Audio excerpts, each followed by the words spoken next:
Hi எல்லாருக்கும் வணக்கம். நான் தமிழ். இப்போ நம்ம எங்கே போகிறோம்னா மலேசியாவில் மலாக்காவில் உள்ள ஒரு ரிவர் க்ரூஸில் பயணம் பண்ண போகிறோம்.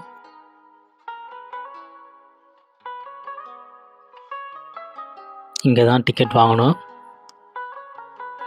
இங்கே வந்து ஒரு டிக்கெட்டோட விலை 36 வெள்ளி. இங்கே பாருங்கள் எவ்வளோ கூட்டம் நிற்கிது பாருங்கள். எவ்வளோ பேரும் அந்த படகுல தான் போக நிற்கிறாங்க. நானும் ஏறிட்டாங்க. பாருங்கள் தண்ணியெலாம் பாருங்கள் எவ்வளோ அப்படியே இந்த லைட்டில் அப்படியே ரிஃப்ளெக்ட் ஆகுதுன்னு. நல்லா இருக்குங்க. உண்மையாக சொல்கிறது நைட் எஃபெக்ட் செம்மையாக இருக்குது. எனக்கு முன்னால் ஒரு பங்களான்னு உட்காந்துருக்காரு. அப்படியே போட்டு கிளம்பிடுச்சு. போட்டு வந்து அப்படியே ஸ்லோவாக அப்படியே கிளம்பிகிட்ருக்கு. எனக்கு என்ன பிடிச்சிருக்குன்னா இந்த 2 பக்கமும் நல்லா லைட்டு போட்டு சூப்பராக வச்சுருக்காங்க. அதுவும் நைட் டைமில் சவாரி பண்ணுறது இன்னும் சூப்பராக இருக்குது. அவருங்க நல்ல லைட்டுங்க, நல்ல சூப்பராக அப்படியே வர டூரிஸ்ட்டுக்கு வந்து மெய் மறந்து பார்க்கணுங்கிறதுக்காகவே இந்த மாதிரி செட்டெல்லாம் போட்டு வச்சுருக்காங்க. நல்லா இருக்குது, உண்மையாக நல்லா இருக்குது. ஒரு டைமில் ஒரு 5-6 படகு சவாரி பண்ணிகிட்ருக்காங்க போல். இந்த மலாக்கா பற்றி சொல்லணுன்னா இந்த ஆறு தான் வந்துட்டு 1500ஆம் ஆண்டு காலகட்டத்தில் சர்வதேச அளவில் வணிகம் பண்ணுறதுக்கு இந்த ஆறு தான் ரொம்ப ஏதுவாக இருந்திருக்கு. அது இல்லாமல் இந்த நாட்டில் வந்து இந்த மலாக்காவில் வர்த்தகம்லாம் கொடிகட்டி பறக்கவே South Africa, Arabia, China, India அப்படின்னு பல நாடுகள் வந்து இங்கே வர்த்தகம் பண்ணியிருக்காங்க. அந்த அளவுக்கு இந்த சிட்டியில் செம்மையாக வணிக வர்த்தகம் அவ்வளோ நடைபெற்றிருக்கு.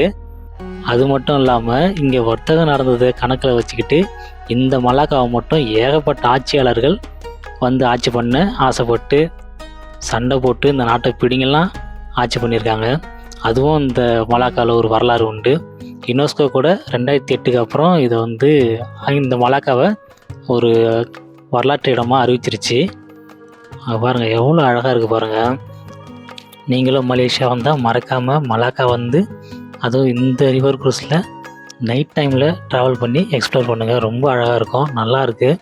அதுவும் இல்லாமல் வந்து நல்ல இது வந்து குளிர்காலமாக நல்லா ஜில்ஜில்னு இருக்குது. வேறு சைட்லலாம் பார்த்திங்கன்னா பழைய காலத்து கம்பத்து வீடு பார்க்கவே ரொம்ப நல்லா இருக்குது, அழகாகவும் இருக்குது. எனக்கு இது வந்து ரொம்ப புது எக்ஸ்பீரியன்ஸாக இருக்குங்க.